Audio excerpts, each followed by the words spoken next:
Hello Redhawks, IDTT here with a Canvas tutorial video. In this video we will be discussing navigating our Canvas dashboard and our Canvas courses so that we learn how to better move around in order to learn more about how to use all the features that Canvas has available for us.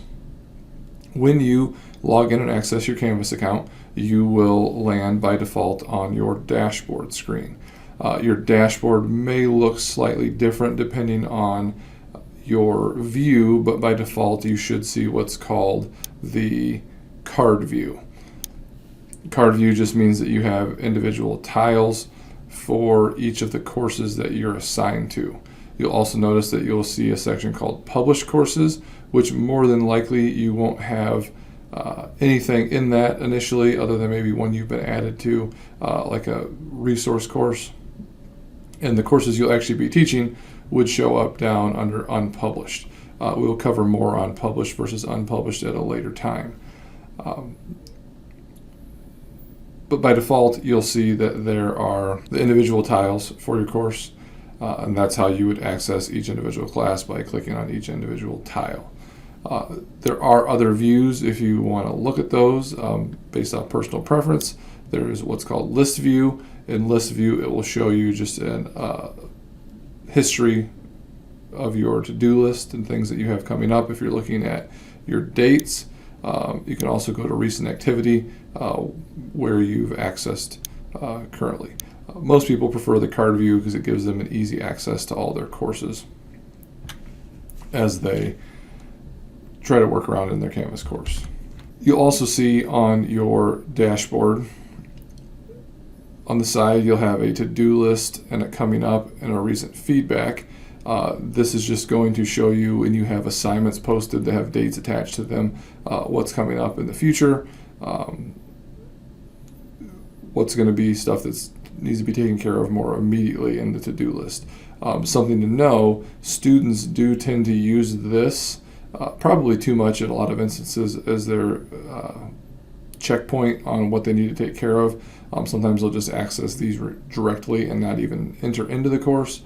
So it's something good to make sure you inform your students of make sure they're actually accessing the course and not strictly using only the to-do sidebar panel, even though it is good for being able to check quickly on what's upcoming. The other part that you'll see on the dashboard, which will also show up everywhere, is this black panel down the side, which is referred to as the global navigation. Global in that no matter where you go in Canvas, this menu is always going to be there. Like I said, by default, you'll land on your dashboard, which will give you your current published and unpublished courses.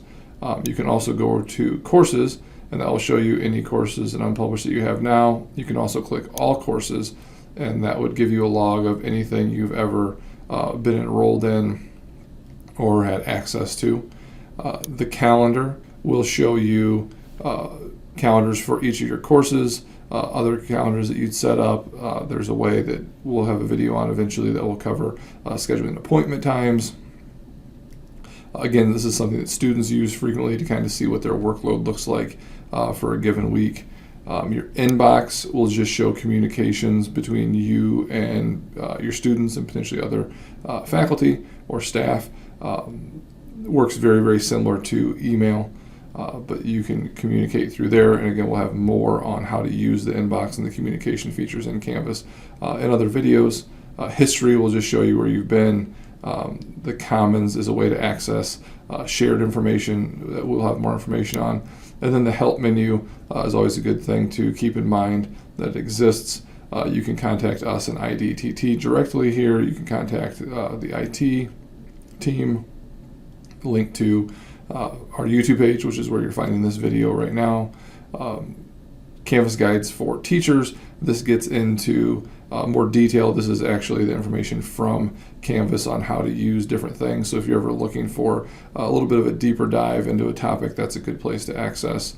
And then support for Zoom, Kaltura, Respondus, information at the library, and for our tutoring services. So that's all the stuff you'll find within the global navigation system. Now, if I go ahead and click into a course, so I will just use my sandbox course that I created to have an area to just try things and test things out, you'll see now you'll have a landing spot. This could be your modules.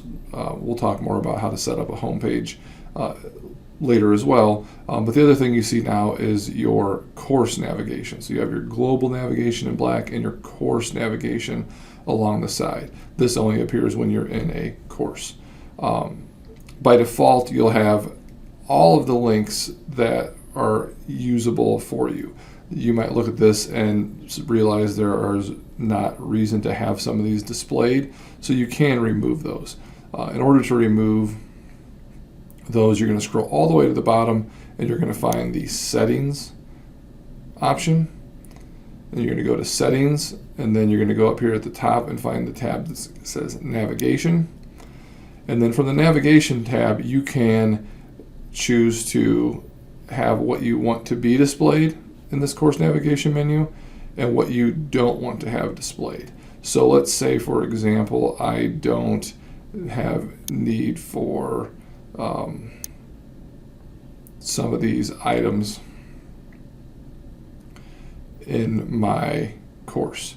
I can go through and choose to take them out. I can also click on the three dots or the kebab icon and click disable, and that will default them down to the bottom. There may also be things down here that you want to have that are not by default turned on. You could actually drag those up then. Some courses use like MyLab and Mastery, some people use McGraw-Hill or Pearson products. You could add those then so people would have access to those sites. One thing that's easy to forget on this page is all the way at the very bottom is a save button. Sometimes as you get to dragging things back and forth, it's easy to overlook that. So you get everything just like you want it, and you forget that that's down there. Also, while we're here, I can mention you can reorder these. So if there are certain things that you want to appear at the top or the bottom or the middle or wherever you'd like it to be, you have some control over that. So we're going to go ahead and click save. Now that we have that set up how we want. And then we have all of our navigation options to the side. We won't go through all these in this video, as we'll cover a lot of them in the course of the rest of these training videos on how to use the things that we find within there. But that's the other big thing on navigation. The last thing I want to show within navigation is going to be in relation to the breadcrumb navigation, which you see at the top. So I'm going to go ahead and just click on a random practice assignment I made, and you'll see up here at the top it'll say that I'm in my sandbox. I went to assignments and I went to that assignment. If I want to go back to assignments, I could click here. I can also go over my course navigation and click there as well. Either way would be acceptable, but this does kind of show you how you got to where you're at. So if you're ever like, I'm not sure where this is or how I got here, this is always a good place to check along the top to see what those options are. With that being said, that kind of covers all of our navigation topics. If you ever have any questions, feel free to contact us at IDTT, and we're always happy to help you navigate and solve any problems that you may come up with. Have a good one.